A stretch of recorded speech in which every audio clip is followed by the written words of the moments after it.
and my headset.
All that for nothing. Unbelievable. All that for nothing. Apologies all teething pains. Give me a second as we actually get this working.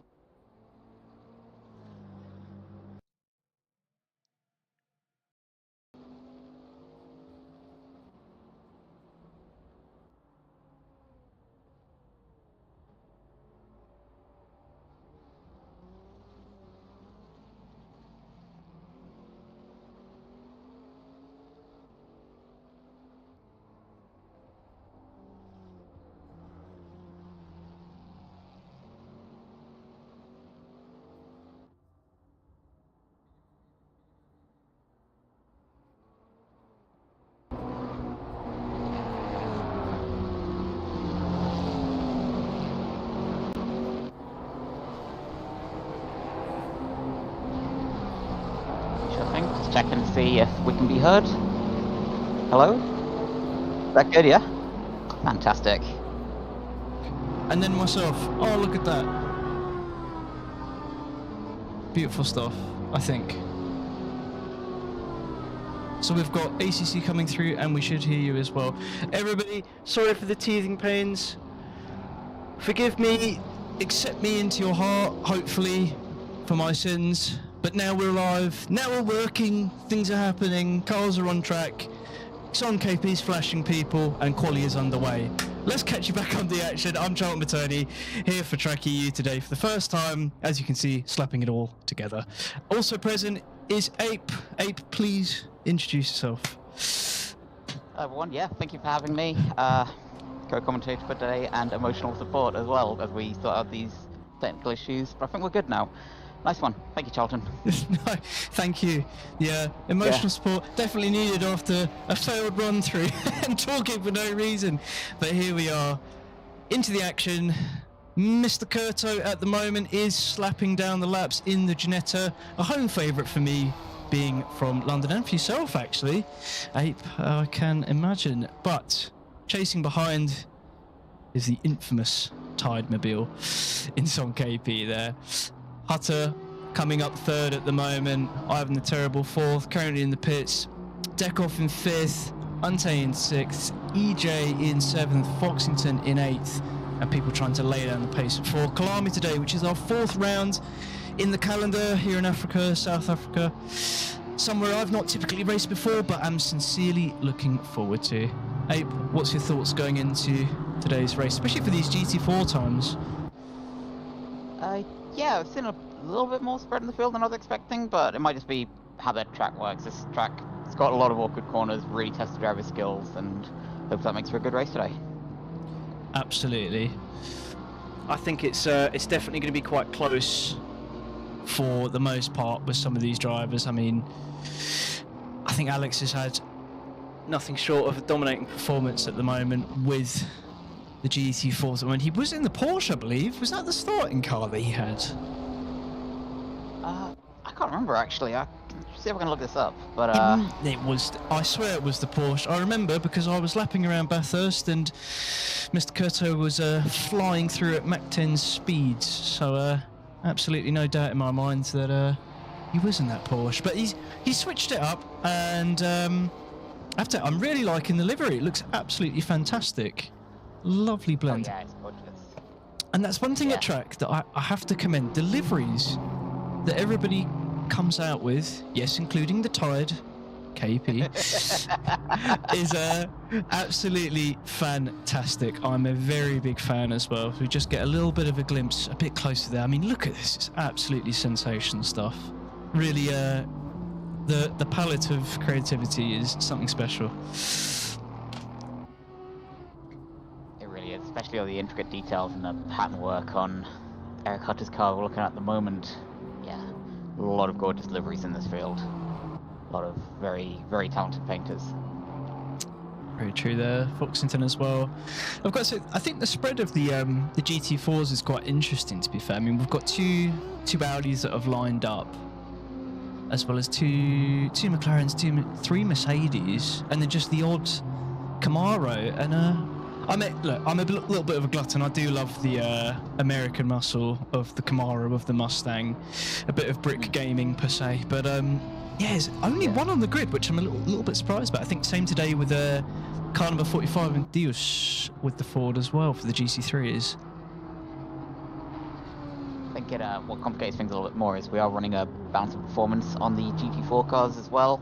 So it might be that some people are sticking with what they know, even though it doesn't quite have the advantage it usually does. And we're just seeing people getting a bit experimental in the form of Xiong with the Chevrolet, as I said. Absolutely. So, the one thing that I am very interested in is the lap times at the moment. We're just going to jump on board with Mr. Curto, who's trying to push this Ginetta, and it's got it. It really loves to screech, doesn't it?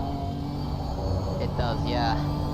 Always sounds like it's struggling just a little bit, even if I like to make setting the lap time like that look easy. Currently purple in all sectors, as well as holding the fastest lap, but even so, seems to just be looking for an improvement just for the fun of it. Well, that sounds like Alex, doesn't it? Certainly trying to push the limits of the car even further when he's already set those personal bests. Yeah. Odd seeing Cal Squid's not set a lap time though. Maybe some issues with the car, I'm not too sure what exactly is going on at the moment. Pushing, and he's dived into the pits. Disappointment there. Well, you can't be too disappointed with a 1:49.1 for the best time at the moment, and just behind with Son KP with a 1:50.1. These two just can't help but find each other. But now kicking off is the GT3s, something I have absolutely been looking forward to. Plenty of AMGs on the grid, one of my favourite cars, especially around Bathurst, but we'll see how they navigate today. Any personal favourites for you, Ape? I've got a soft spot for mid-engine cars, to be honest, so the Ferrari and the McLaren, who are the ones I'll be looking out for. Oh, I can't blame you there. I started off with the McLaren in my journey a long time ago. And it... I can't help it. I come from prototypes as well, so that just feels right to me to have the engine there. But maybe that's just me. No, I can't blame you. I mean, they're very responsive animals, aren't they, in terms of how you want to get them into the corner, so I can absolutely understand why. But I think let's have a little jump on board. Forgive my bias for being a little bit British, but let's see how the Aston is going to take it with number 31 Nazran today.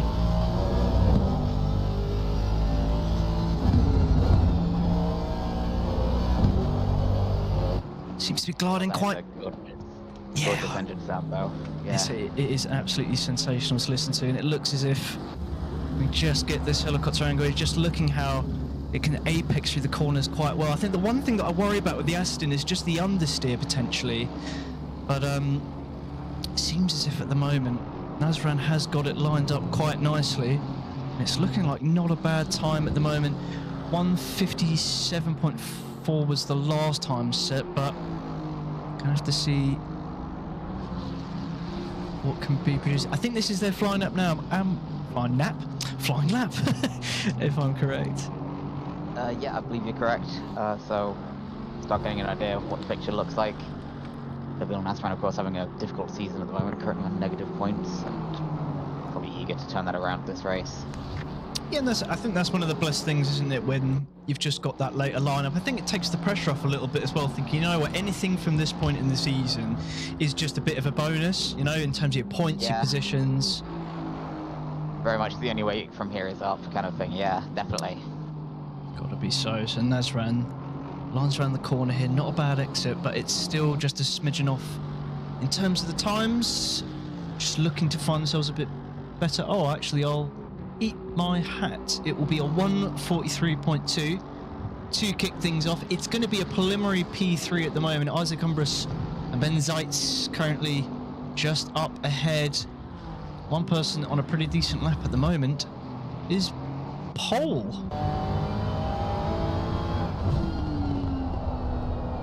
Unsure how the Ferrari exactly takes to this circuit, but we are going to get a pretty good idea of it coming into this. Currently up about 3/10, not looking too shabby. It's going to be enough potentially for P6, so the GT3 is actually very close, aren't they? Very, very close. Yeah, it's shaped up to be quite competitive already, especially with some of the things we haven't seen already.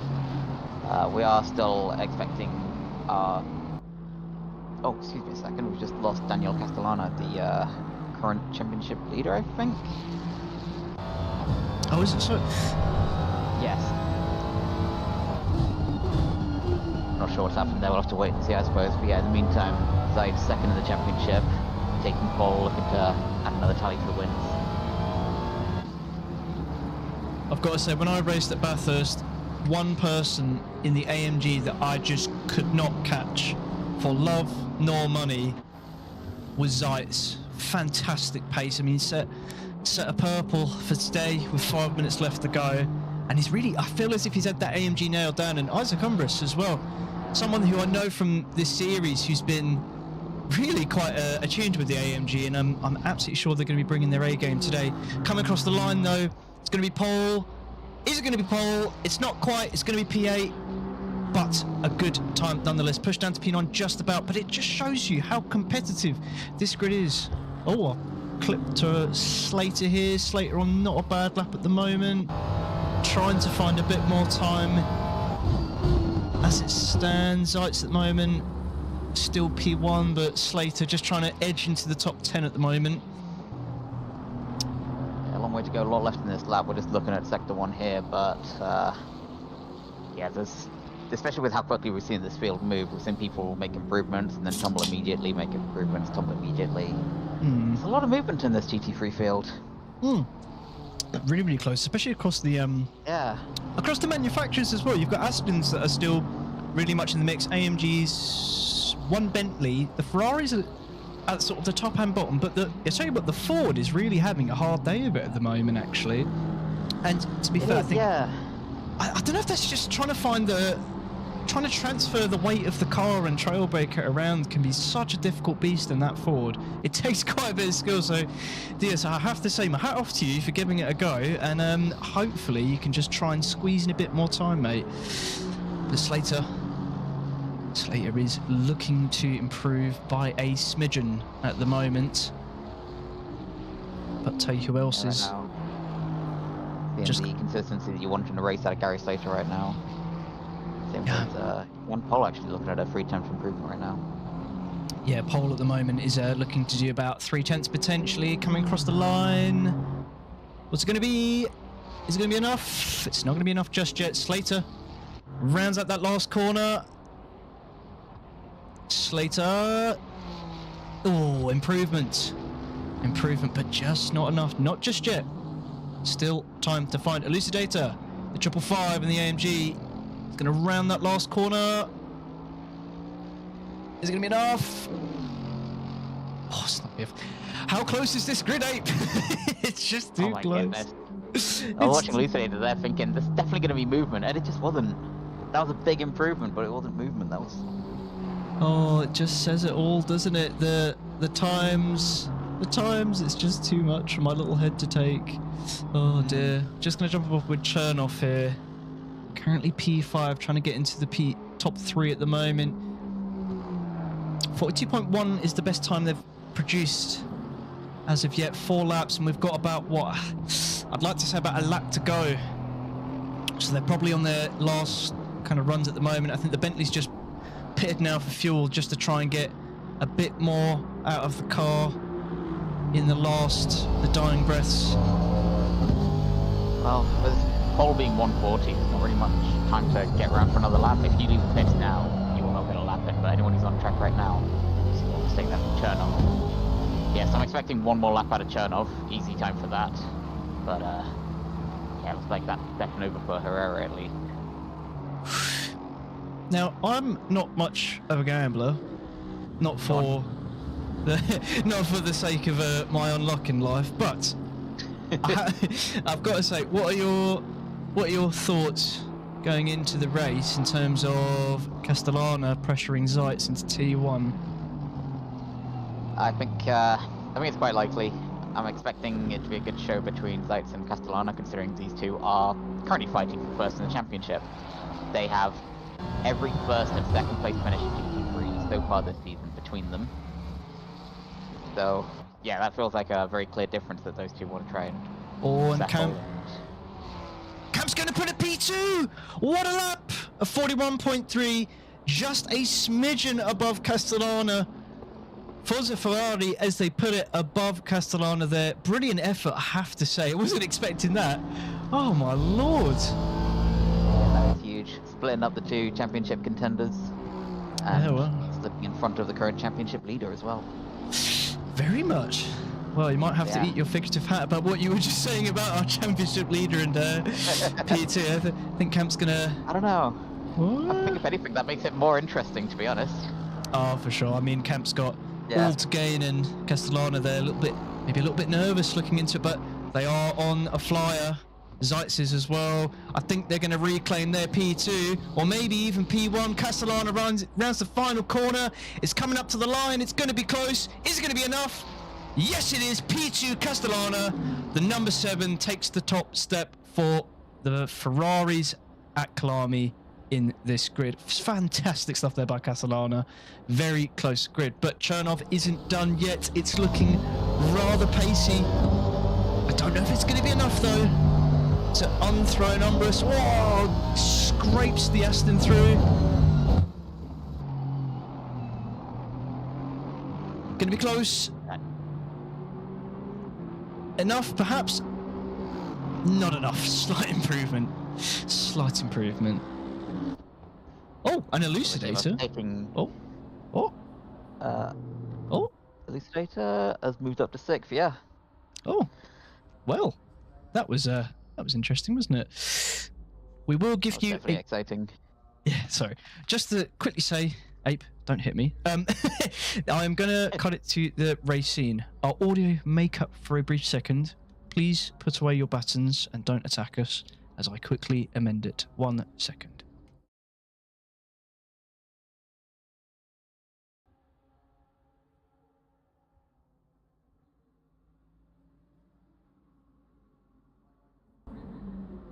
Oh, I see. So you just want to run through them quick while we've got a second.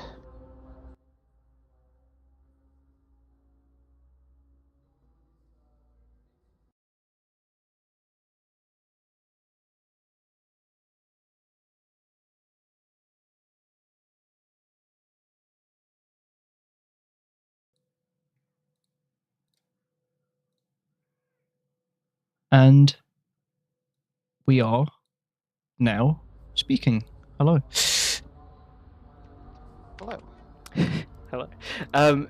So, your lineup going into the race today is going to be Titanic, I have to say. Ape, would you love to do the honours? Yeah, sure, I can do the honours. So, your pole sitter right now is Zeitz.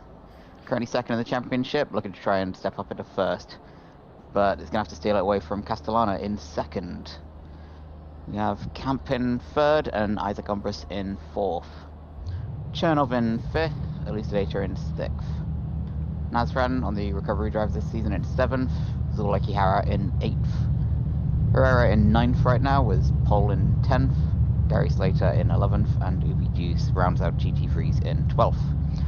First in GT4, Alex Curto was that strong pole position we saw in that Ginetta. Young KP helped pursued the Kamara in 2nd. Deshkov in 3rd, and Hutter in 4th. A little bit further, we've got Ian Terrible in 5th in GT4, and EJ in 6th, Declarente in 7th, Foxington in 8th, and Cal Squid in 9th with no qualifying time. Well, there you have it. A start to behold, championship hopes to be looked at, and stamps to be licked and sent, I think, for turn 1, especially looking at Castellana and Camp at the moment. It's going to be nothing short of sensational. It is. I'm wondering what Isaac's ambitions are going into 1st as well, if he's into turn 1 as well. I'm wondering what he thinks he can try and grab in 1st lap move. Because he was not far off Camp during qualifying, was he? Only a couple tenths. No, definitely not. I mean, it's definitely going to be very close. I think going into T1 and seeing what the overall pace is going to be. I mean, all it takes is for Castellana or Camp to just find that place above Zeitz and just stop the AMG running away with it, and Yeah. I think it will be quite close. We've got a 1 mandatory stop for today as well, so strategy is going to be quite key in when you're going to take that stop. Yeah, definitely. If you were in this race, walk me through it. What would your thought process be for your strategy stop? For me, I guess it all depends on where you are at that point in the race, right? But we're not expecting rain this race, I don't think. I think we're expecting it to stay dry, so I would probably be looking to pit a little bit early, maybe about 25 minutes in, and then try and make the most of having fresh tyres while everyone else is worn down, and go for the undercut, I think you call it. Yeah, absolutely. Yeah, completely agree with you there. I think it's going to be interesting, especially if there's any collisions early on, any damage. We're going to have to see how that pans out. Yeah. Yeah, definitely. As I rush to get race control back underway because it's had a moment since the update. I think your previous version was a bit better than mine by the looks of things. Well, first time anyone's ever said not updating was a good idea, but hey ho, I'll take it. No, absolutely. Oh well, I hope we're all excited for this one because Mama, as I say, I'm not a betting person per se, but I think Castellano might have a good run at this, and definitely gives Zeiss a bit of a challenge. You'd have to give it a good go, that's for sure, but Yeah. we're not going to have to wait too long to find out now. They're just coming around the final couple of corners now. This is Cheetah, probably the most terrifying corner on the track. Absolutely, and it's going to be very close. Oh, come on, race control.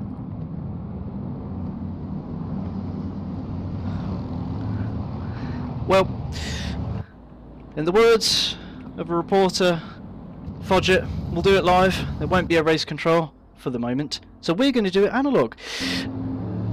Ape, here we go. 1 hour of Kyalami, and we're green, and we're looking to go, taking the action off. Ben Zeitz has pretty decent of a start, as you can imagine. AMG is taking off Castellano, hanging around to the right, and just behind is Umbris. But one person who is going to pass Umbris is Camp, the French Ferrari superstar, looking to get P3. I think they've just got it about done. Elucidator falls back behind Chernov there. It's going to be close between the pair of them, but ultimately Elucidator's going to look in between. It's going to be three ways potentially. I think Elucidator's going to think the better of it, or are they? It's going to be close between the three of them. Coming into the next corners here, holds it round the outside, pays it patiently. I can't bloody speak. But Elucidator hangs in the background. Oh, an Ape, I don't know. I'm starting to get a bit nervous here. Akihara looks to make up the places. Herrera there, hanging in the background. Nasran as well. I'm just going to hold back.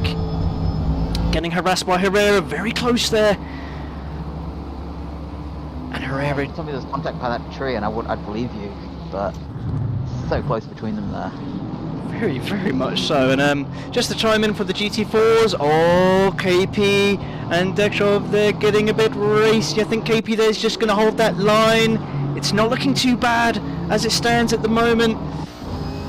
KP grinding through the gears, Kurto in the distance, Kurto running away, sprinting away in the Ginetta. So, the cunning Canadian runs away with it for the moment. But, by no stretch of the imagination is this race going to be over. Ape, first lap, what are we thinking? Because it's already kicked off, hasn't it? Yeah, already been eventful. Already a lot of people who've hopefully started the race or they intend to carry on with a very exciting fight. But no big movements just yet. Still see Zeitz holding on to first, Castellano obviously in second. Yeah, I've got to say, I saw Elucidator there, I don't know if you did, just sort of peeking their head around the curtain, just have a quick look at a potential move there. Akihara just lying in wait at the moment, but just a little train of cars emerging as it stands. Just a sort of comment as well, Deus in the 45 is going to look to try and make that place, but Deus off there has gone from, I believe it was last, P12, and made it to P10, a brilliant effort there from the slowest line cherry baggy driver. I've got to say, oh no, go up, please. Yep, you were correct. Ubudu's currently on the climb from last place, currently getting 2 positions already, and it's been, what, 1.5 laps? Yeah, absolutely. It's... Oh, it is just all starting to get a little bit racy here as we follow on board with Elucidator. The 555. Just asking that question constantly, and you just saw behind Akihara there just taking a bit of a wide berth, a bit more cautious coming into that sector there. Oh, and it's an off! It's a big off there! Oh no, you've got to feel for them. Chernov, you just saw them hit the bump there, and it just completely unsettled the car, and that's going to put them into last. Oh, heartbreak there for Chernov. They've got it all to do again, and tyres that are just not going to be happy. Slater as well, chasing pole. Oh, Chernov. Disaster there. Yeah, that's cheater for you though. The reason that's the scariest corner on the track, and that's why it's very high commitment for when it goes wrong. That's what it looks like. Honestly, right? I just saw it get completely unsettled over the curbing. But he's... Even just getting unsettled, it's so tall, it will launch the car into the air, at which point, either doing nothing, you're just a passenger at that point. Yeah, absolutely, and Chernov there is I think there's a bee under that bonnet, because most certainly Sergey is climbing up the places. There's Slater, the unfortunate victim in that one, but I think that's quite an angry Aston Martin driver by the looks of things, and I don't blame him. That was a very unfortunate and good battle that they were having, but they've got it all to do again. But we're just gonna cut on board with Akihara, still chasing as it stands at the moment. Yeah, a second, but not quite close enough to peek up the inside. We're still close enough to just be a presence in that pair. Well, pit window's open. Oh no! Elucidator! They've had a moment and they're off as well! It's a spin! It could be disaster. Herrera doesn't collect them. Diaz is going to ride past, and everybody is going to ride past. Literally, almost a repeat of what happened to Chernov there. Oh my! And yeah, completely agree. Looks like they've made the same mistake. And yeah. Out the same way. Good on Elucidator for being patient with getting back on the track though. That could have been so much worse than it was. Oh, honestly, I wasn't expecting that whatsoever, but Elucidator just what was your thought process of that? I mean, I think I saw them collect a bit of the grass and then it sort of sent them round. Am I looking about right? No, I think what's more likely that's the apex curve. Next time we're going through Cheetah, just look at that apex curve, look at how tall the anti-cut on the inside of it is. It's a certain spin if you so much as touch that thing, and that's exactly what's happened to these two, I'm sure of it. One of the perils of this track that every driver's afraid of. Yeah, certainly, and it just goes to show with Kyalami, you know, it really just takes that one moment of madness and it can just undo so much of your progress, I feel. It really does, yeah. A good example as well. These drivers are all coming up on the end of the lap right now. The site's just going through Cheetah right now as well. So next time we'll go through that corner, just take a look at that apex curve and you'll see what I mean. Even from trackside, it's huge. Yeah, absolutely. I have to say, Diaz at the moment having not a bad showing of it. I have to say. I mean, they started last. There, right there. Yeah. I don't. Oh my, and Slater there just unfortunately just has a bit of a moment there. I think maybe perhaps an uncharacteristic wiggle of the Ferrari on the brakes, and has unfortunately sent them off track. They're going to have a little bit of placemaking to do now, as one particular driver is Chernov. Asks the question, looks at the inside. Whoa, moment there. Big moment, pole there. Gets a little bit squirrely. Yeah, just very late on the brakes, just a little bit too distracted for watching the mirrors perhaps. Must have been so. And Diaz continuing the charge at the moment. Herrera up ahead, about what, 3 seconds abreast between these two, and plenty of work to do. Yeah. I've got to say. Yeah, but it's very much that kind of gap where there's a lot of time left in the race, and it's just a case of banging in good, clean laps and hoping the pace is enough to close that gap. Oh, for sure. Oh, looking at that, it's going to be close between these two at the moment as they get a bit racy coming into this sector here. Sergey sends it. That is the headline for today, as he makes another place up. And I think Diaz might be caught in a bit of a vulnerable position here. I think Pole is going to be chasing quite hard. I don't think that Ford likes those corners. What do you think? No, I don't think it does. I think this is a wicked track for the Ford for sure, and it's feeling the embarrassment. But, you know, fair play to ABGS for giving it a good go and definitely handling it quite well. Yeah, I mean, it's really close between the pair of them. The one thing about the Mustang as well, and I don't know what your experience of it so much is, but for me, I always found that it's got so much torque as soon as you put your foot down that you've just got to be so careful about how you're handling it, honestly. Yeah, definitely one of those cars where it almost wants to settle as it accelerates, just to try and maximize that traction. Strange, you end up almost driving it kind of like a turbo car, even though it's not a turbo. Yeah, no, I absolutely, completely get what you mean. Well, the headlines so far for the GT3s, as we approach the 10-minute window, pits are still open and have plenty of time. Zeitz running away with it a little bit, 2.6 is the gap between Castellana and Zeitz, camped behind 3.8 from what we're seeing on my Delta. Race control might be telling us a bit differently, but due to the update, mine has packed up and taken a vacation, so I'm relying on Ape a little bit.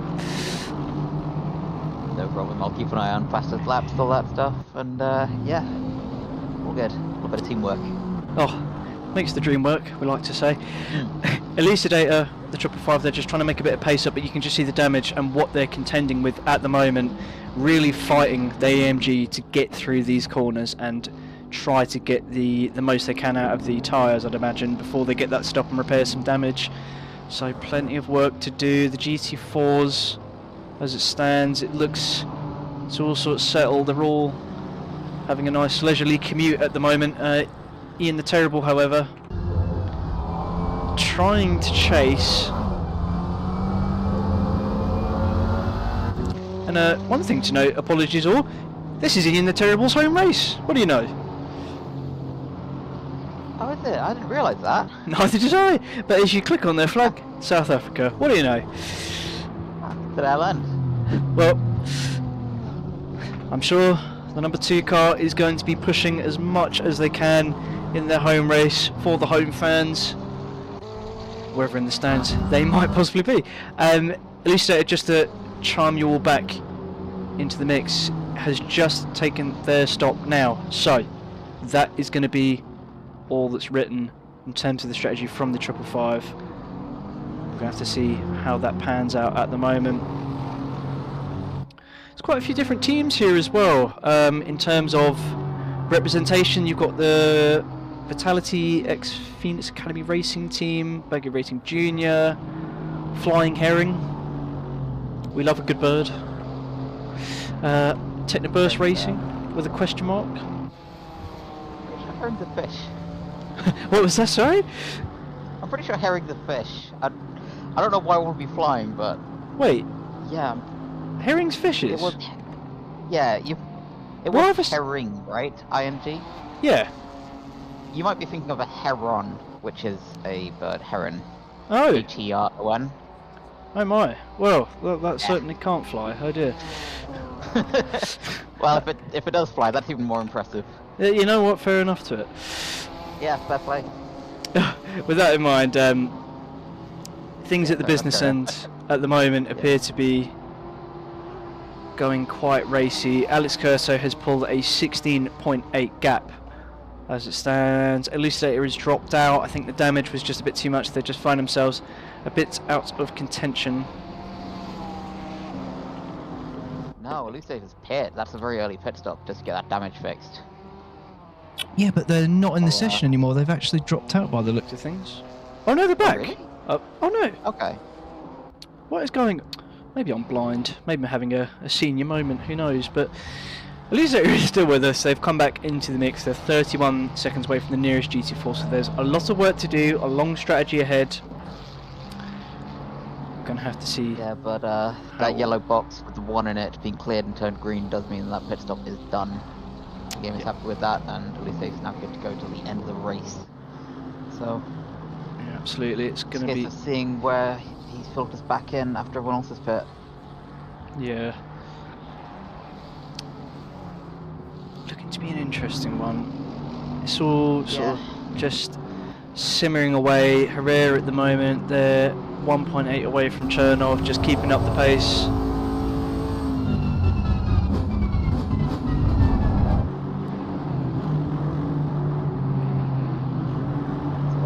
Fastest last lap as well for Herrera, so I'll have the car in front and behind actually, so forgive me for one moment. I'm just going to try and make the stream a little bit better quality. Give me a second, because sure. it was being a bit weird. Just because the YouTube stream, I noticed it was going a little bit slow. Apologies all. We get these teething pains out the way to make it all run better. How was that? Can you see fine? Yep, that's seeing absolutely fine. Fantastic. And the stream looks lovely, smoother, better. We do aim for perfection here at tracc.eu. Nevertheless, Akihara's a bit on the push at the moment, 1.5. What's your race control saying? On Akihara, fastest lap 43.18. So that's only that's less than 100 behind Nasrat in front. So it's tight between these two, but yeah. Fabulous Hard stuff. to say which way that 1.5 second gap is going to go right now. Yeah, absolutely. It's, I mean, they're looking quite racy at the moment, to be fair. Oh, a little bit squirrely there with the Aston coming out of that sector. I'll tell you what I will do to make this even better, so I can hear your voice perfectly. You're up at 200%. Lovely stuff. Fantastic, cool. There we go. That was a dramatic slide though. It's almost the kind of thing you'd expect to see from a GT4 not a GT3. Yeah, absolutely. I mean, I don't know. I've always thought, maybe I'm under an illusion perhaps, that oh, actually, is that the 666? I think Foxington's had an off there, and I think that is the end of their race. I just saw that yellow flag come up and they've dropped from the session, so that is going to be a casualty, unfortunately, in the first 15 minutes. And I think, well, hopefully we're not going to be due another one, but Chernov, Cheeky Chernov, might be the name I adopt, but they're certainly going for it today. Looking for... go on. That revenge run is actually looking really good. Remember that Chernov was in last place in GT3 not that long ago, what, about 10 minutes ago? Yeah, no, they had that spin and an elucidator, followed them around as well. Yeah, that's right.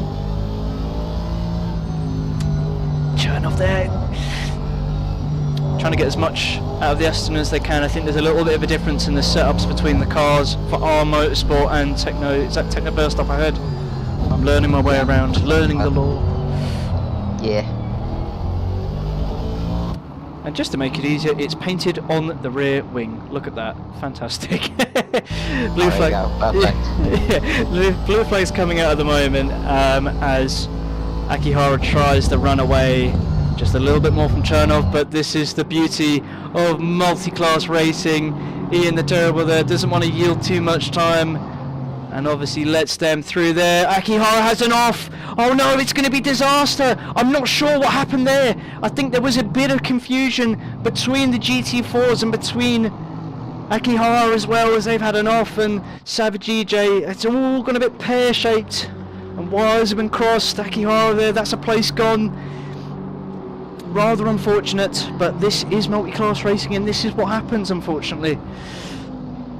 Yeah, very much a learning experience, and thankfully not too much more than that, because Garrett did very well to keep that out the wall. Yeah, absolutely, and they're now going to be back on the chase, 1.5 behind by the looks of things. Herrera is just sort of lurking in the wait now. And it's all getting a bit racy. Yeah. Even seeing that Bentley like sliding around a little bit there on the exit as well. I'll just pan to it in just a second. Let's have a little glimpse of Herrera. Oh, just boatly things by the looks of things, turning the wheel and waiting for a response to happen.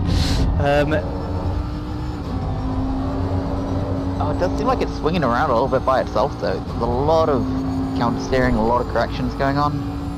I think there was a little bit of Tony Hawk's Pro Skater on the curbs though, because I saw it skate on it for a bit. I think they're just trying to extract as much as they can. Yeah. Yeah, I think you're right actually, that would explain it. Coming into this sector here. You're right. Let's just see how they coast through the curves, because this is one of my little nerdy habits, is I love to see the difference between the manufacturers and how different cars can take the circuit. Obviously BOPs, all hail the gods of BOP, but but there's obviously those characteristic differences between the manufacturers that I obviously find quite interesting, and everyone has their preference, don't get me wrong, but certain cars will react differently to certain circuits, and I've noticed that a lot with Bathurst, me being quite a try-hard of that track, I can't lie and hide it, but the Bentley trying to skate over these curves, and it looks as if the TC is set on 2 or potentially 3 just to get the most out of the car as possible.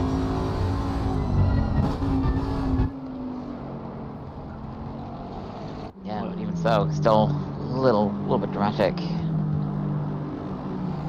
Like her as well, trying to have a slightly less dramatic lap than the last one we saw.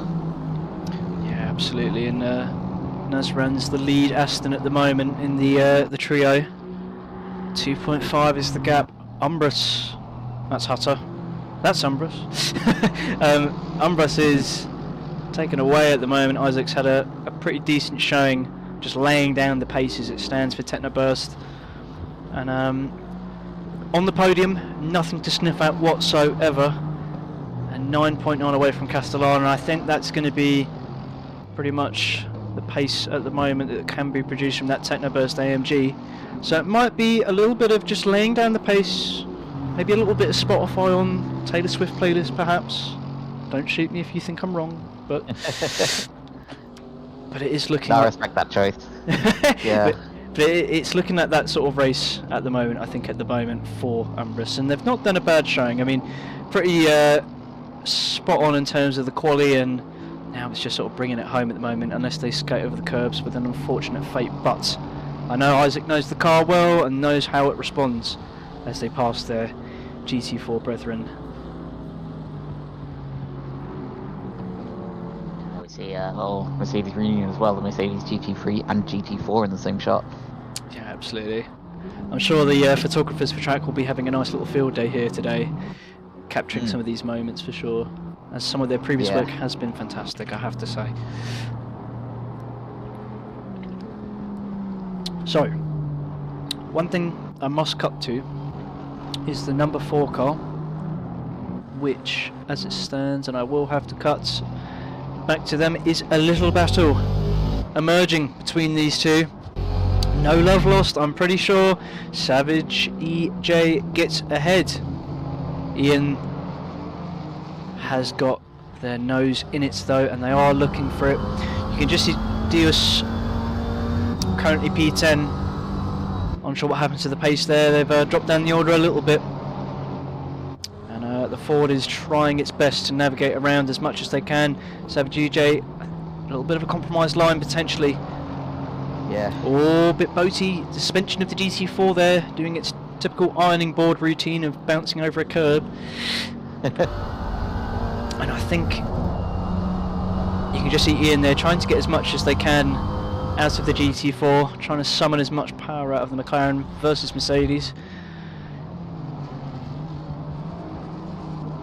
Still just keeping that gap small as well, to just be ready if the opportunity comes up.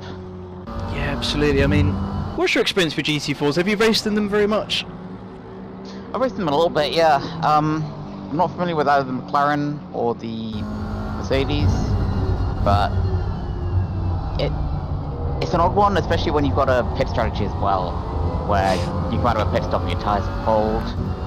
A lot of the things that you sort of assume are normal in GT3 get a little bit turned on their head. And it's on a car that moves around a lot more as well, much more active driving experience. Yeah, absolutely. Variable's looking quite comfortable there, even going through the difficult corner like Cheetah and staying quite close. Well, that is one thing I just totally had forgotten actually. The tyre warmers for GT4s, it really takes a lot more work to get them up to scratch. And it does. Yeah, it's not something you can rely on that much, I am sure. No, for sure. A little bit of patience needed there, but it's manageable. But it does turn the strategy on its head a little bit, where you see the overcut becoming stronger instead of the undercut. Yeah, absolutely. I think Ian's trying to settle a bit more into the pace now. Still half a second chasing. Not a bad exit there, I think.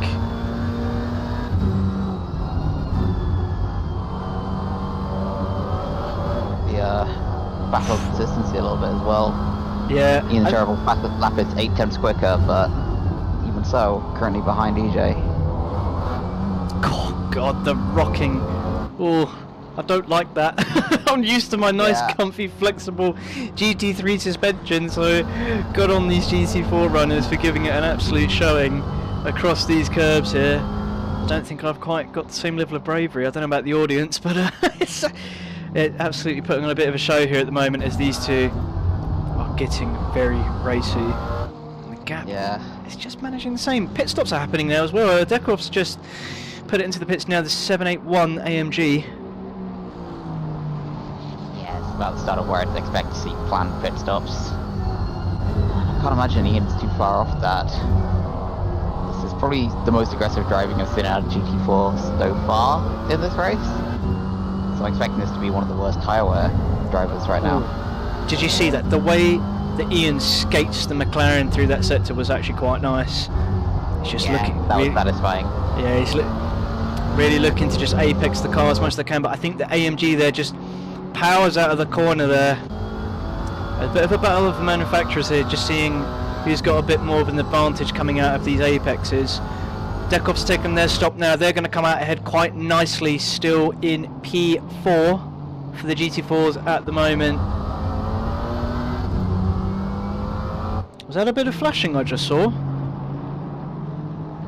I'm not sure, I think I missed it. I think there was a little potentially a little flashing, maybe a little frustration, we're not sure. We have to see.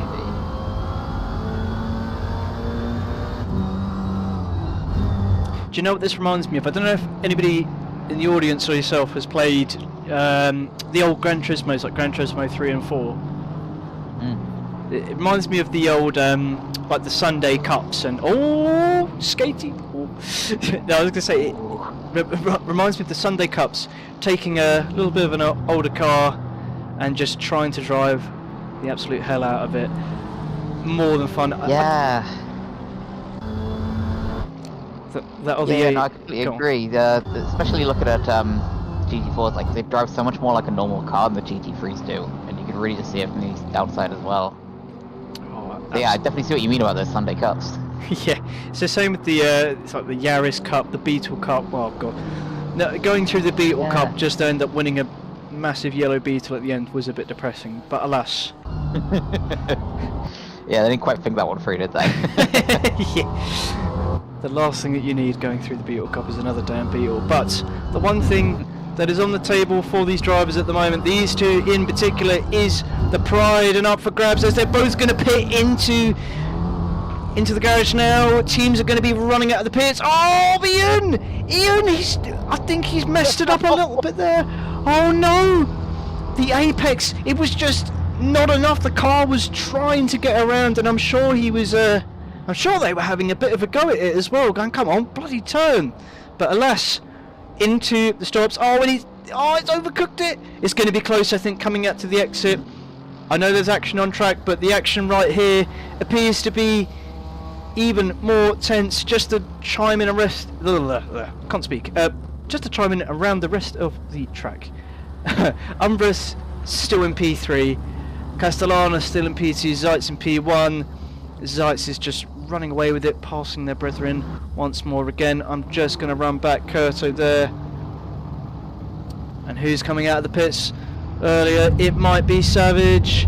It's going to be close. KP takes their stop now, and it's going to be Savage that comes out ahead in the strategy battle. Ian there, I think there was just a little bit of a mistake there coming into the corner, coming into that turn, maybe not anticipating how sharp it was, and it's definitely got the work cut out for them now. It's going to be a tough one. I think you're absolutely right. It was definitely that mistake in the pit entry. Just carrying a little bit too much speed into that corner and having to lose too much speed for correcting it. I actually even just noticed that Savage actually came right off the line there. I think those cold tyres, like we mentioned earlier, did take them by a bit of surprise at the moment, and Slater's just going to come up behind Ian at the moment.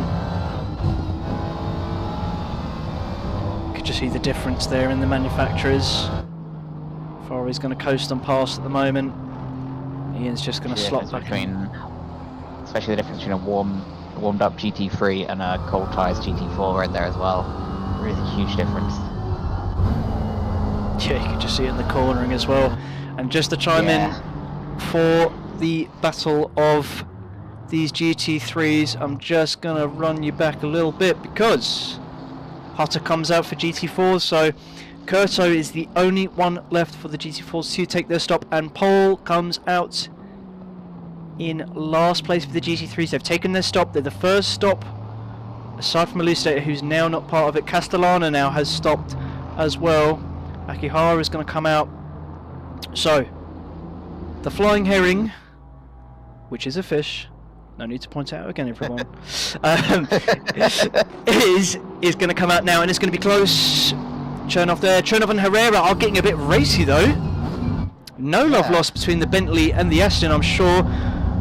Herrera's going long. Chernoff is going to get the move done. It's going to be close between the pair of them. Herrera's not going to give it up though just yet, and Castellana is going to be looming behind, probably shaking their fist out of the window going, get out of the damn way, I've done my stop, come on. I've got a Zeitz up ahead that I really need to catch. Herrera's, I think, catch that memo, the post that had stuck through the window. Yeah, I think so. They're just going to come offline. And I just hope that Castellana makes an opening for her to get past Chernoff as well. It's going to have to be, isn't it? War, you can see that Chernoff there, just the rear stepping out a little bit for the Aston, but it keeps it nicely in check.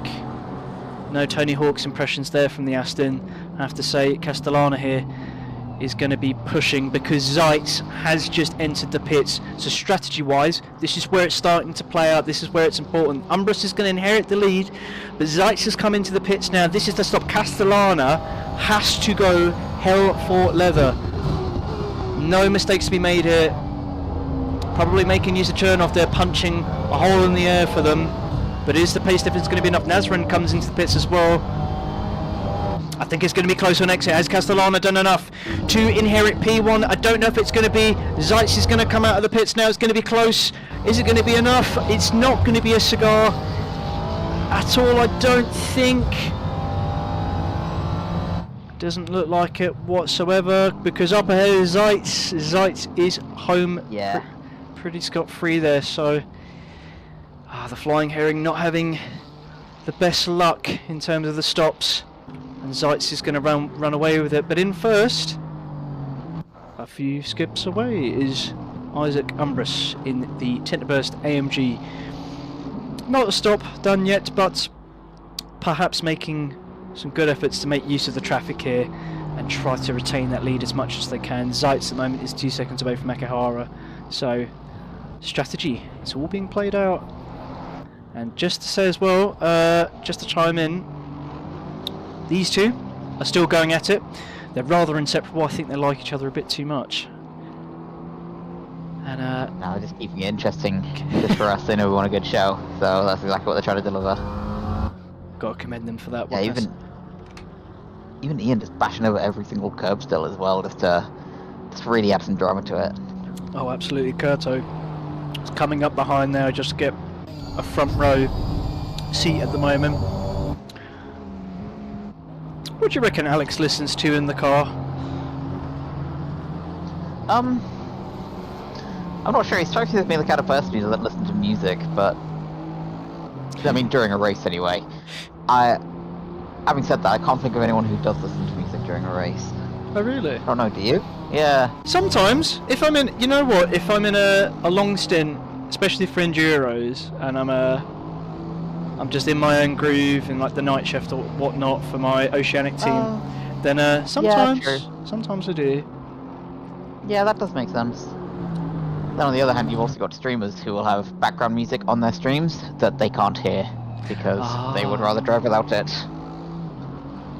Smart. Another trick I've seen done before. Ah, well, I've learned something new today, I will say. Yeah.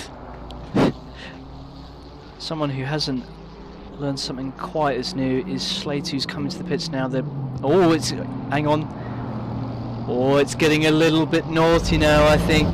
Zeitz is trying to make the overtake on Akihara. Is Akihara going to make it difficult? I think they are. Oh, it's a little bit of a collision there. Akihara is actually not going to have it. And there was a little bit between these two, but fair play Akihara for giving that a go. You know what? I mean, it got a little bit naughty there.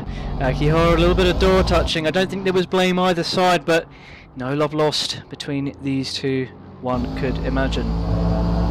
Yeah, sure.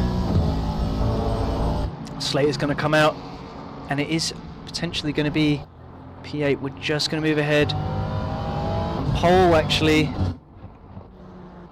Slater has actually come out ahead, so Slater is P8, pole in P9, Dios in P10. So not a bad showing from Slater. He's actually made quite nicely of the strategy at the moment. Yeah. And Akihara is now going to go for their pit stop in there. Is it mandatory tyres today? I believe it is. It is mandatory tyres, yeah, it is. I thought so. Yeah. Trying to just make use of the stint. I don't know how much of the Bentley you've driven. How does it munch the tyres up quite a lot? I know the Camaro does ahead, but I'm not sure how the Bentley takes the tyres. Weirdly, I actually found the tyre wear in the Bentley to be strangely good the last time I drove it. Like, we found it quite easy in an endurance race to run hour and 5, hour and 10, hour and 15 minutes. Not too difficult. It ended up being fuel limited more so than anything with that stint timer. One could imagine. Oh, KP. Yeah. How cute. They've put the indicators on. Someone who actually has those buttons set. Hell yeah. That's exactly what I was thinking. I never see people really use indicators much apart from KP. Maybe I'm wrong. Yeah. But no, it's the Tide car on the podium at the moment. P2 having a good old groove. Just to recommend for the audience at home, please, whatever you do, do not eat Tide pods. They're not good for your health. They are a bit of a biohazard. I'm sure KP might agree. Please use them in your washing only. But KP is taking P2 to the cleaners at the moment. Just having a pretty decent showing with the Camaro, which sounds absolutely beautiful. Gary Slater there, P8, just doing the rounds. Tyres changed, trying to set the times deck off at the moment. P3, 10.7 second gap at the moment. The hashtag no practice gain there from the Flying Herring. Beautiful stuff.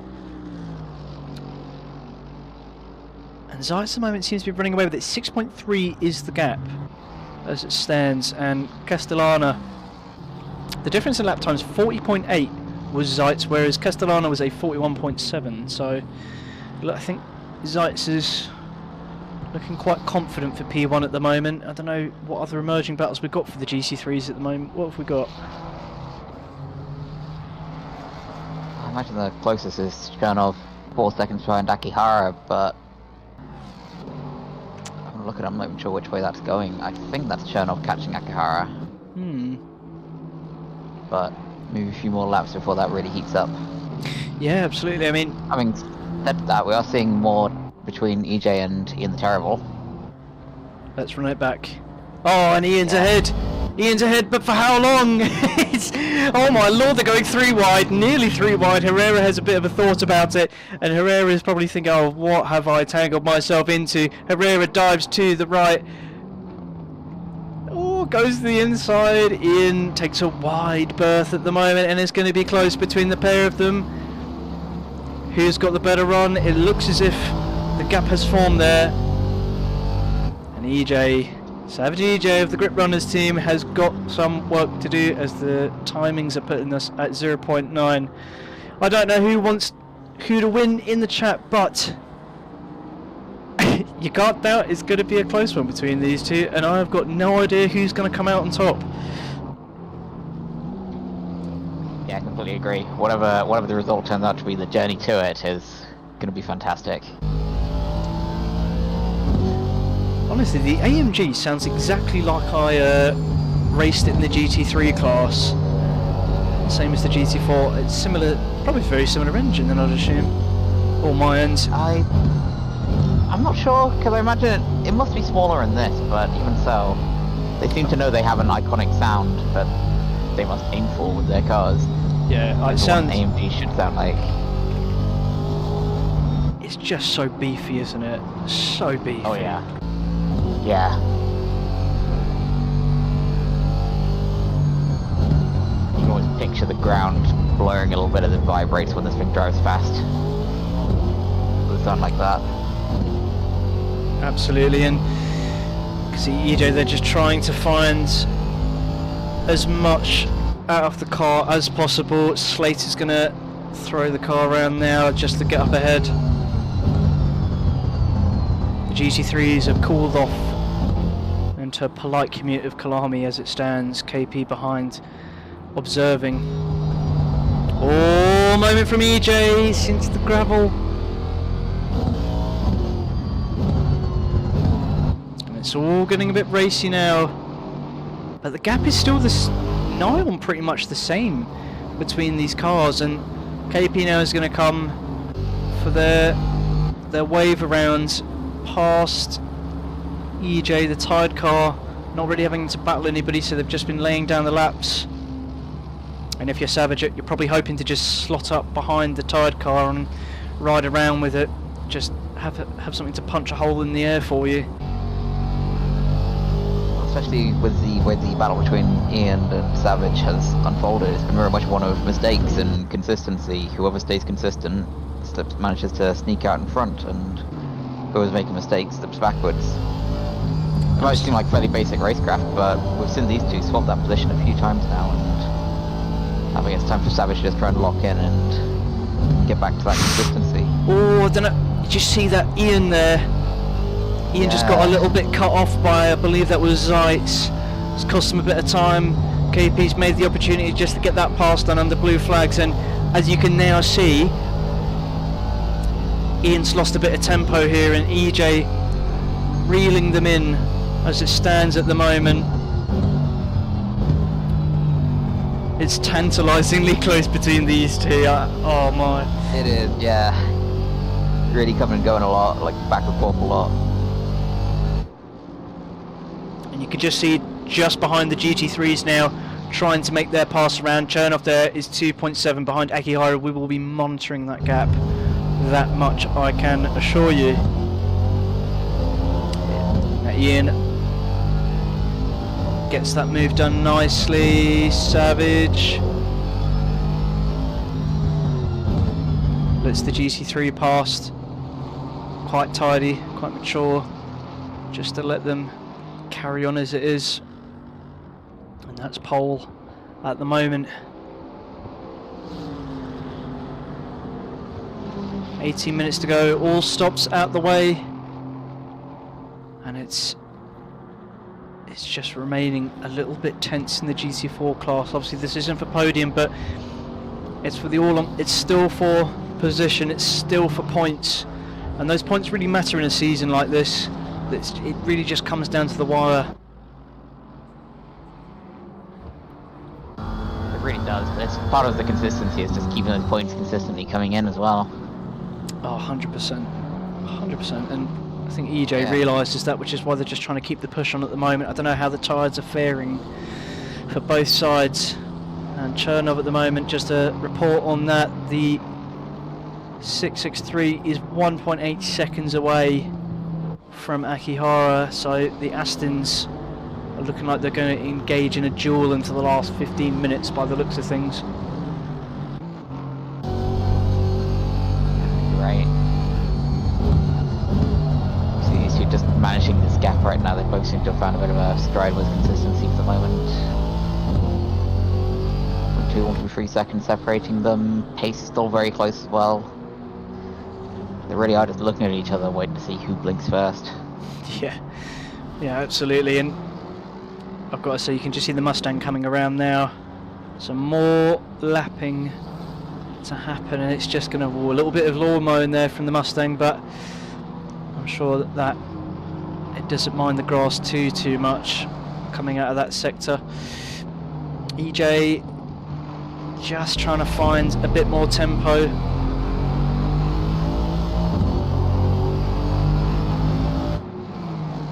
just going to be passed by the Mustang now. Yeah. Where is... And we're just going to cut away for a moment, and we're just going to come a little bit down the field. There's Dekov there. Nasran just in a little bit of class of their own. 7.5 is the gap for them. But behind that, very importantly, is a gap that's getting smaller and smaller between Chernov and Ekihara, and you can just see it in the flashing of the lights there. A little bit of a sense of impending doom. I think that there's going to be a skirmish, a bit of a dogfight occurring between the Technoburst car and the R Motorsport. Chernov, Yeah, slowly reading in that gap goal. not necessarily a threat to each other, but just trying to get past the traffic nice and quick to really get these fireworks started. Yeah, the gap is about a second, isn't it? Coming into this sector here. Oh, I'm starting to feel it in my stomach a little bit that there's still all to play for, and Akihara must realise that. It's points, isn't it? It's points up for show. It is points, yeah. Just to add a little bit more drama to it as well. Chernov right now is one position behind where they started. So one more overtake, getting in front of Zul Akihara. Chernov's right back in their qualifying position. What a shift Chernov has put in today. I mean, there was no doubt, I think, in terms of the pace that they can produce, but just that mistake really had cost them, and I thought maybe the tyres had gone, but after the stops there, I think back up to speed as it stands. Chernov. This case trying to lock in, trying to get that momentum back. You can just see a difference. A little bit too hard here though, yeah. Go on, sorry. No, it's just saying there's a bit of a difference in the apexes there. You noticed it as well as I did. A bit interconnected on that one, where seems as if Chernov going a little bit deep. Akihara just letting the car coast through a bit better. Maybe Chernov is aggressively pushing the car a bit too much. I don't know if the tyre temps are going to be liking that quite a lot. Yeah, they probably won't, but at the same time, what's going to help that is the sun setting. We're also seeing cars casting shadows up on the barriers now, up on the walls and stuff. So that might help keep the tyres cooler as they're driving more aggressively. Maybe that's why they're driving more aggressively, I don't know. Well, I think it's that sense of the time's ticking away and you're just wanting to get that position ahead, aren't you? And Herrera behind these two, I don't know what the gap is, it's not telling me. It's 19.6, so there's still plenty. But if a collision happens, it puts Herrera in the mix as well, and it's all to play for still, it really is, with 13 and a half minutes to go. Chernov just holding it, trying to learn a bit from their mistakes, but I think Akihara there has just got a good read of the apexes and is just holding that line quite nicely, dancing the Technoburst Aston through at the moment. I mean, Technoburst have had a good day at the office, P3 and P5 at the moment, but it's not over until the final curtain by the looks of things there, as Chernov there not getting a bad run of things as it stands at the moment. Looking at the timings as well, looks like Chernov is capable of going a lot faster than Akihara as well, so it's going to be an immense amount of pressure for Akihara to fend off. Yeah, they're going to have to get defensive, aren't they, and quite quickly by the looks of things. I mean, I'm not sure how Chernov is going to get this done, especially as the tyres are starting to degrade a bit more, and they look to be skating the car quite a lot, but never say never. I'm sure Technoburst have been here before and they're going to do it again, because Akihara has got it all to do in the last 12 minutes of this race in the Continental. A circus of performance as the lights go down in South Africa. Looking towards the inside, asking the question, dancing it. And Akihara's going to hold the inside. It's going to be close between these two. Chernoff there looks to cut back. Akihara, maybe a few pages out of Umbrus's book at the moment, holding that line. The teammates not in a bad position either way.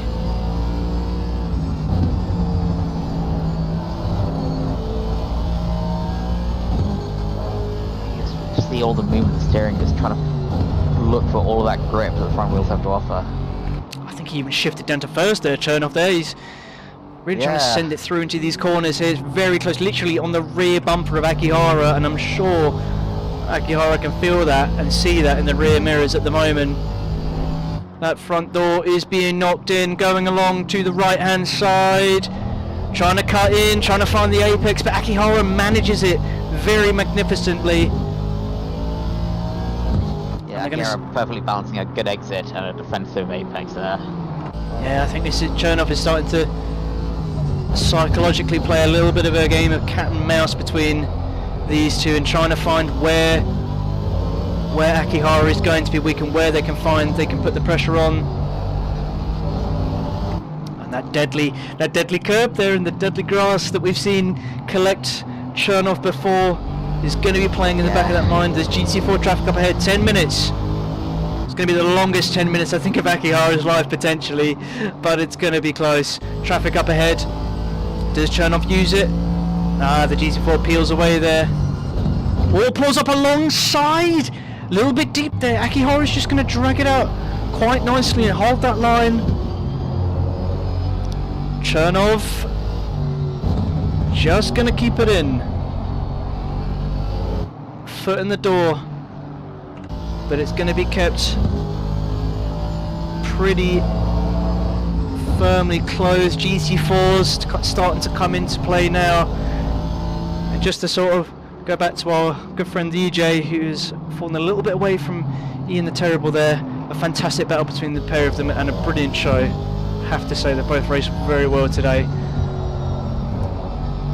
Alongside the rest of our field, Chernoff has pulled away from Herrera a bit. It is these two till the end. Chernoff is looking here, there and everywhere by the looks of things, isn't he? Yeah, it really is. Like looking for every opportunity that could possibly be there, being ready for everything. A little bit of a slide there as well. Still driving in that dirty air, of course, but not phased at all by the downforce loss and staying right on Akihara's rear bumper. Yeah, and it, just so similar. I mean, I'm unsure if there's much difference in the Technoburst setup versus the R Motorsports, but you can just see slipped a little bit of a gear there. Chernoff did. He's trying to find the exit. Are you going to be cut off? I think you are. Akihara's going to be in a little bit of trouble potentially. No, the GT4 potentially may have cut that. No, Chernoff is going to put a little bit of an overspeed on. He's going to get the side draft. It's going to be a collision. Akihara gets sent round. Chernoff there completely hits into them, and it's going to be very naughty there by Chernoff. Yeah, it's one of those awkward moments, isn't it, of how do you collide on a straight. It's going to be an awkward conversation later with the stewards, I'm sure, but thankfully both drivers look okay, look like they're still moving in the right direction. Oh, I think both of those drivers will be in the steward's box, and whatever weapon of choice the steward has is not for me to disclose on this official stream. That will be for later. that much I can say. It's going to be an interesting conversation for sure. But it was a very close battle, I have to say. I think I kind of expected it with how close these two are riding with each other. Akihara there was doing an absolutely fantastic defensive performance there, and hats off to the pair of them. They've done a brilliant race for today, and definitely questions will be asked a little bit later on. And just a car across our field, Nesrin has politely kept the pace up as the lead Aston at the moment. A pretty good day at the office, I think, for Nabil for TCBGR. Son KP there in P2, Kurto P1, you see Cal Squid there in P5 for the GT4s. And as you can see Kurto there. Well, the Wild Things Ginetta having a pretty good day at the office at the moment. I'm sure they've probably got the purple lap. For the GT4s, yes they do, yeah. Yeah, Alex has that with a 149.1. I'm sure it's fitting him in a good mood. Look, you can even see the car smiling. Oh, absolutely. The cunning Canadian Kurto once again takes the purple sectors away. Selfish and greedy, we might call him. But one thing you cannot deny, he's been very pacey today. He takes P1 at the moment. KP's 31 seconds behind. In the other side of the Technoburst garage, Isaac Umbras. Lovely performance from them. P3 at the moment, looking to sort of cruise it home with pole up ahead there. And we're just cutting around the field just to keep tabs. Castellana 10.3 away from Zeitz. The gap pretty much maintained actually, I think, in the later part of the stint. So I think the pace was relatively close, but as it stands, I think the Ferrari's a bit better on its tyres compared to the AMG. I think the AMG just munched them a little bit. Yeah, I think you're right. Never had any issues with the tyre wear in the Ferrari myself, and I always thought that the electronics in the Ferrari has just been so good, especially at longer enduros. The fuel economy and the tyres on that are absolutely incredible. yeah, they are. Especially in comparison to the Lexus per se. Yeah, true. Oh. Although, one thing I always find kind of interesting to look at, I try and keep an eye on how much downforce the car produces. Because I feel like the connection between that and the tyre wear they have, we don't have it on the field right now, but the Nissan GTR, I always found that thing had incredibly low tyre wear. Probably because it's got very low downforce, so there's a limit to how hard it can even corner, and that just naturally saves tyres. Yeah, no, absolutely. There's one particular driver I know from Oceania, Nathan Henderson, a Aston Martin fanatic and Nissan enjoyer as well. Has enjoyed low wing setups with that in mind and achieved some very good pace, especially at Silverstone, funnily enough, with the Nissan and the Aston. One driver I hope that comes to tracc.eu at some point, but the time differences, I'll get them convinced to come on over to compete sometime, I'm sure. Castellana there, a little flash of the lights, a little bit of a reminder there, just please let me through if you wouldn't mind. And 9.9 is the gap, cutting a little bit into Zeitz, but 5 minutes to go, 4.5. Yeah, I don't think there's going to be a whole lot to do about that gap. It is just a case of staying close in case disaster strikes Zeitz, just being ready in the event of a mistake. But there's no guarantee there's going to be a mistake. Zeitz has looked very comfortable leading this race from the beginning. Absolutely. Just going to cut on board with a lap with them just to see how they're taking it. And I mean, the AMG has looked quite planted, in fairness. It's just, I've got to say, the AMG, it is a fantastic bit of kit, especially for Bathurst. It's what I raced in for quite a bit with Gitgood, and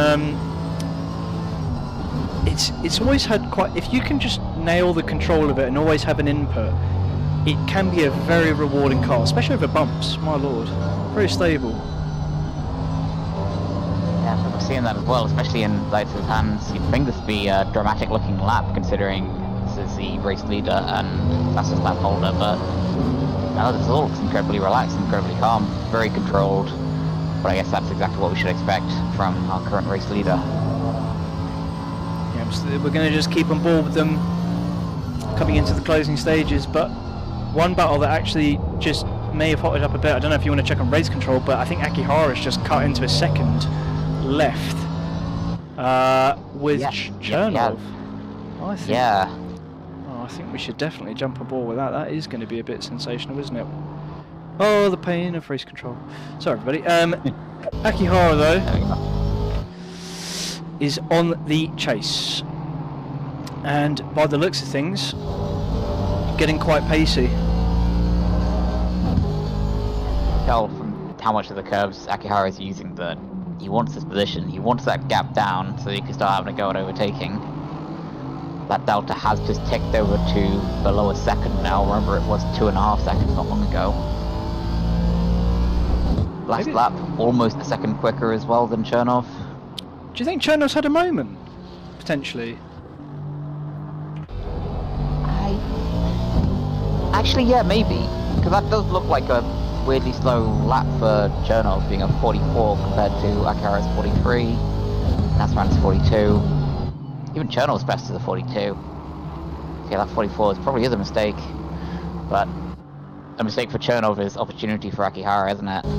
Absolutely, that could not be better said, could it? I mean, the gap is now half a second by the looks of things, and Akihara is pushing and looking quite pacey.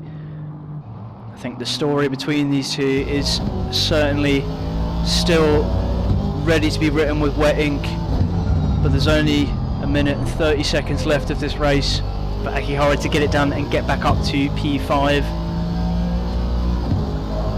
And you can just see... Might have a lot of time to do this actually. Zeitz is a good few corners behind. Might not be able to overtake, so that gives these two a little bit more time to settle this race. The only other thing that I can think of, potentially, is Chernov is on a lower map setting, like less fuel consumption, because of the fuel calculations have gone a bit wrong. So they've had to lift and coast potentially. Yeah, that's a very good point. Oh, coming into it, look, I mean, you can just see the difference there. Oh, Chernov is starting to slip away a little bit. I think Akihara there is starting to find the tempo, find the pace to get themselves back into this race for P5. And the Technoburst car is certainly looking at the apexes there, finding where can I just get a bit more time out of Chernov, and it's going to have to be... Oh, quite nice there from Akihara, it's quite close. Edge of your seat stuff here as we engage on the final lap of Kyalami.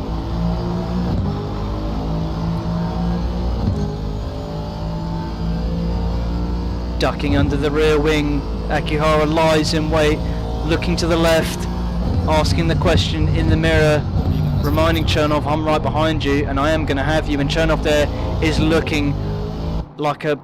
Oh no, and it's a moment from Akihara that's cost them dearly over the curbs. Disaster for Akihara, just a bit too excitement potentially from the Technoburst driver there, and it's all gone a bit pear-shaped as the gap comes tumbling down. It's so unfortunate. Chernov there, unsure what deity they were praying to, but they've had a bit of an answer there. Akihara, just an uncharacteristic moment there. Oh, and we've seen it earlier in the race today. Oh, you're going to have to sweep my heart off the floor there, Ape. It's a bit of a disaster. It really is.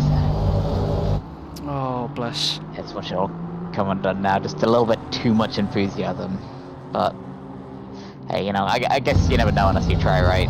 In a moment like that, you've got to give it your best and hope for the best. Oh, absolutely. I'm just seeing... if my fuel theory proves a bit correct, potentially, I'm not sure. Because even then, it just looks as if Akihara is just eating the time out of Chernov. So it must have been close in the fuel. It must have been, because Akihara is just coming right back up with them. But it's not going to be enough, unfortunately, as they round the final corner. And just to chime in for your results of today, it's going to be Zeitz who takes P1. A fantastic performance there from them. We had to follow the battle at the end to give you all something beautiful to watch.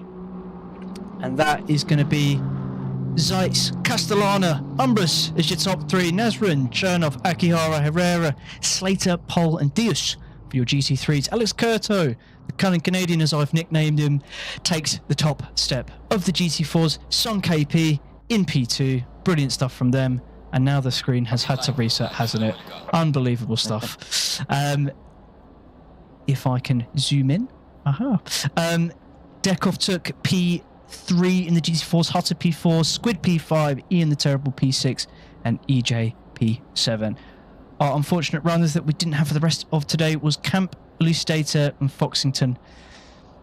But what can I say? It was nothing short of a sensational race, and it's been nothing short of a pleasure.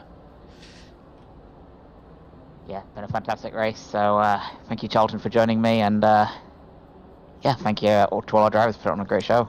Yeah, it's been fantastic. Thank you all for coming along. Ape, thank you for everything, all the moral support, and dealing with me differentiating fish and birds. But nevertheless, it's been a pleasure. And until the next one, here from tracc.eu, thank you very much.